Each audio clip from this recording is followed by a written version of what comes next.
Vamos a hablar sobre una enfermedad o condición que muchos dominicanos padecemos. A propósito de que hoy, 14 de noviembre, se conmemora el Día Mundial de la Diabetes, vamos a conocer los factores de riesgo, los síntomas, qué formas podemos utilizar para prevenirla y destacar la prevalencia de la prediabetes.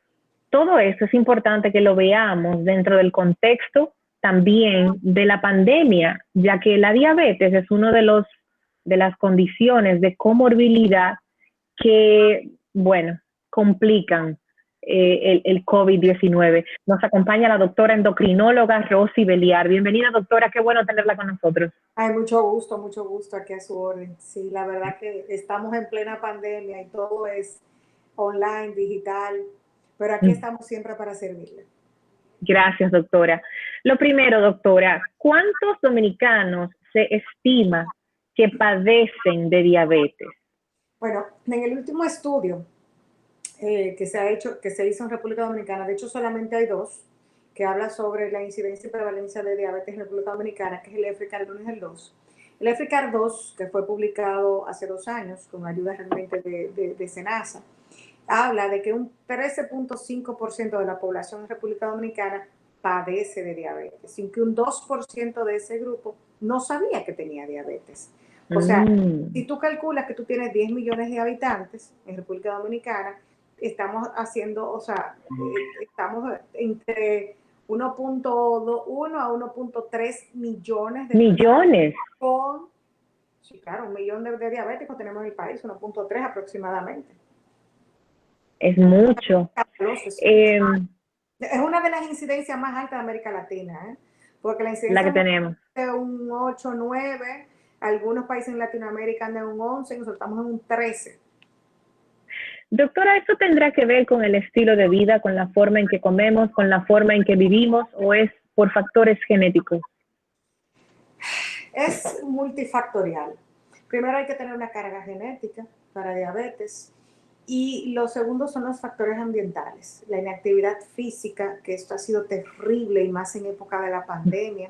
Y ahí voy a hacer un huequito antes de seguir, porque hay estudios que ya están hechos que se calcula que en la pandemia la población mundial aumentó entre 15 a 20 libras, o sea, lo cual es escandaloso. ¡Wow! Cuando la población te aumenta de peso, automáticamente vamos a tener más diabetes. La incidencia de diabetes, lógico. Correcto, vamos a tener más riesgo cardiovascular y más diabetes y más hipertensión y todo lo que conlleva realmente el combo perfecto de diabetes, hipertensión y obesidad. O sea que ser obeso es prácticamente ser diabético. Uno de los factores. Es uno de los factores. Doctora, ¿y cómo podemos darnos cuenta que padecemos de diabetes? Lo primero, me imagino, es revisar en nuestra familia dónde están esos factores de riesgo a través de la herencia, madres, padres, hasta dónde llega esa cadena de herencia de esta predisposición. Mira, la carga genética es lineal, o sea, hijos de padre y madre con diabetes, si se da el factor, tenemos el riesgo de desarrollarlo. O sea, me incluyo porque tengo padre con diabetes, obvio, controlado, pero sí. Entonces, ¿qué es lo que tenemos que hacer para evitar eso? Modificar nuestros factores ambientales. Lo primero es disminuir el consumo de azúcares simples, disminuir el consumo de azúcar, de harinas refinadas, carbohidratos realmente simples, incrementar el consumo de carbohidratos complejos, alto en fibra. ¿Cuáles son esos, doctora? Vamos a decírselo a la audiencia con nombre de comida. Perfecto. ¿Cuáles son los carbohidratos refinados? Los azúcares, los jugos, las galletitas, el pan, etcétera.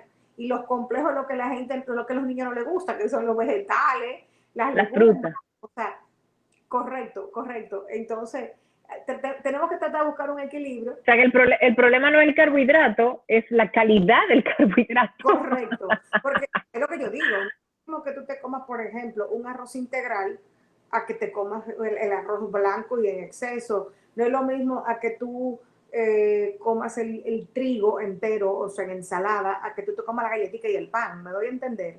Entonces, mientras más refinado, menos debemos consumirlo. Correcto. Y los vegetalitos, cuando tú lo pones con su harinita y lo echas frito, ya lo dañamos. O sea que Claro. también la forma de preparar los alimentos impacta muchísimo. Porque yo le digo a los pacientes, señores, no es lo mismo tú agarrar una berenjena, hacerla como así guisadita, revolteadita con clarita de huevo, que hacerla frita en torreja.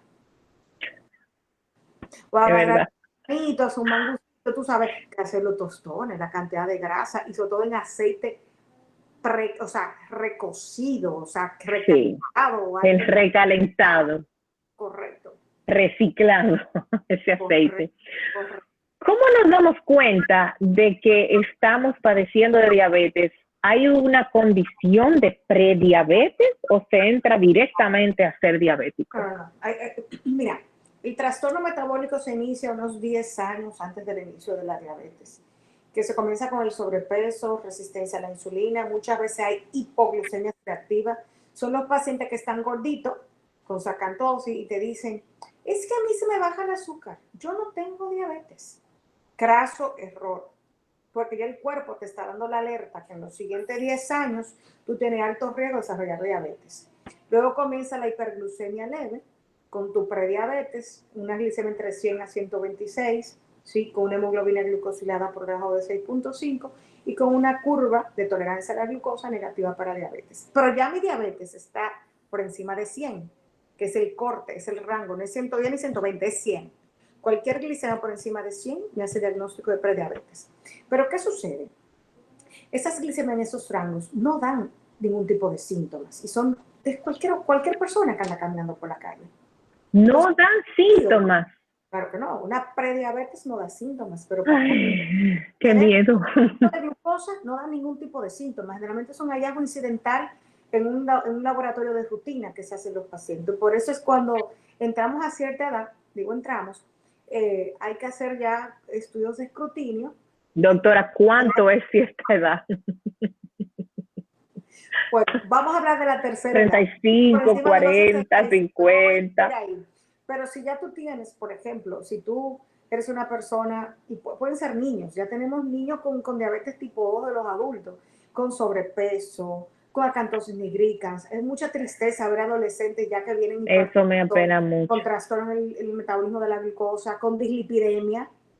Sí, entonces, lamentablemente, la inactividad física y la alimentación inadecuada, para no decir mala alimentación, voy a decir inadecuada, voy a utilizar ese término, es el preámbulo a la prediabetes que no nos demos cuenta porque no hacemos escrutinio de rutina y luego viene el diagnóstico de la diabetes, que en estadios iniciales muchos pacientes no tienen síntomas. Y cuando el paciente comienza con síntomas, ya tiene tiempo con la hiperglucemia. Y eso es lo más triste. Un diagnóstico de diabetes es definitivo, puede revertirse, ¿qué podemos hacer o hay que aprender a vivir con eso? ¿Cuándo un diagnóstico de diabetes es una condena de muerte?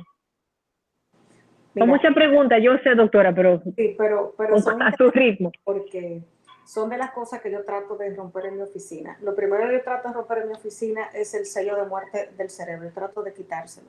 Ya estamos metidos en alta mar, tenemos dos alternativas. O nos ahogamos o salimos nadando a flote de la orilla. Bien, entonces, no hay diabetes buena ni diabetes mala. Tenemos diabetes. Y diabetes tipo 2 en estadios iniciales son pacientes que pueden revertir su diabetes bajando de peso, haciendo 150 minutos de ejercicio en la semana, modificando sus hábitos alimenticios a mejores hábitos alimenticios, porque son malos hábitos, cambiar los buenos hábitos. En los niños, que es un tipo de diabetes diferente, tratar de quitar tabúes de la insulina, saber insulinizar de manera adecuada, porque acuérdate que tenemos que diferenciar el tipo de diabetes también. ¿Quiénes necesitan qué? La de los niños, los pacientes insulinodependientes con diabetes autoinmune, obviamente es irreversible. Y son pacientes que tienen que insulinizarse sea pato o gallareta, o sea, tiene que ponerse insulina. Y algunos pacientes adultos con diabetes autoinmune también tienen que inyectarse insulina. Ahora, aquel paciente obeso con diabetes tipo 2 en fases iniciales, hay un punto que tú físicamente en tu consulta, tú puedes decirle con certeza al paciente, tú estás en un momento de revertir todo lo que tú tienes. Hay otros pacientes que desafortunadamente llegan a la oficina con más de 10 años con el diagnóstico de diabetes. Y ya sabiendo que en el momento del diagnóstico de la diabetes tú tienes perdido un 50% de la función de la célula beta del páncreas, en los siguientes 10 años, inadecuadamente controlado, tú pierdes un 50 más. O sea que el momento del diagnóstico es primordial para hacer una intervención realmente de reducción de riesgo y probablemente de reversión de todo eso. Yo tengo muchos pacientes que lo han logrado con dieta y ejercicio y no están medicados. Todo es querer.